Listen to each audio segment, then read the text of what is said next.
સુરતના પલસાણા તાલુકાના તાતેથયા ગામમાં સનસનાટીભરી હત્યા. સુરતના ગ્રામીણ વિસ્તાર પલસાણા તાલુકામાં એક હૃદયદ્રાવક ઘટના પ્રકાશમાં આવી છે, જ્યાં એક યુવાનની ક્રૂર હત્યા કરવામાં આવી છે. આ ઘટના તાતેથયા ગામની ગોકુલધામ સોસાયટીમાં બની છે, જેના કારણે સમગ્ર વિસ્તારમાં ભય અને ગભરાટનું વાતાવરણ સર્જાયું છે.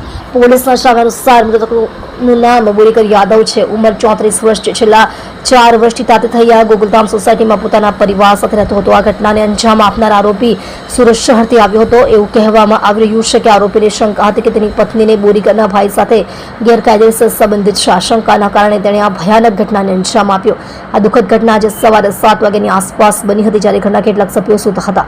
આરોપી ઘરમાં ઘૂસી ગયો અને બોરીકરના ભાઈ પર હુમલો કરવાને બદલે તેણે ભૂલથી સૂતા બોરીકર યાદવ પર તીક્ષ્ણ હથિયારથી હુમલો કર્યો.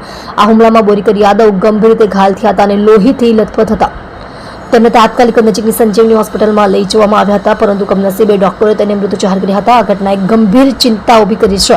સુરક્ષાના સામાજિક તત્વો હવે ગ્રામીણ વિસ્તારોમાં આવીને ગુનાઓ કરી રહ્યા છે, જેના કારણે ગ્રામીણ લોકોમાં ભયનું વાતાવરણ છે. આ કેસની માહિતી મળતા જ વડોદરા પોલીસ તાત્કાલિક ઘટનાસ્થળે પહોંચી ગઈ હતી. મામલાને ગંભીરતાથી સમજી પોલીસે તાત્કાલિક કાર્યવાહી કરી આરોપીની ધરપકડ કરી હતી. હાલમાં પોલીસ આરોપીની સઘન પૂછપરછ કરી રહી છે, જેથી આ કેસની બધી કડીઓ ઉકેલી શકાય. આ કેસ દર્શાવે છે કે કેવી રીતે વ્યક્તિગત દુશ્મનાવટ અને ગેરસમજના કારણે એક નિર્દોષ વ્યક્તિને પોતાનો જીવ ગુમાવવો પડ્યો. પોલીસની વધુ તપાસ ચાલુ છે.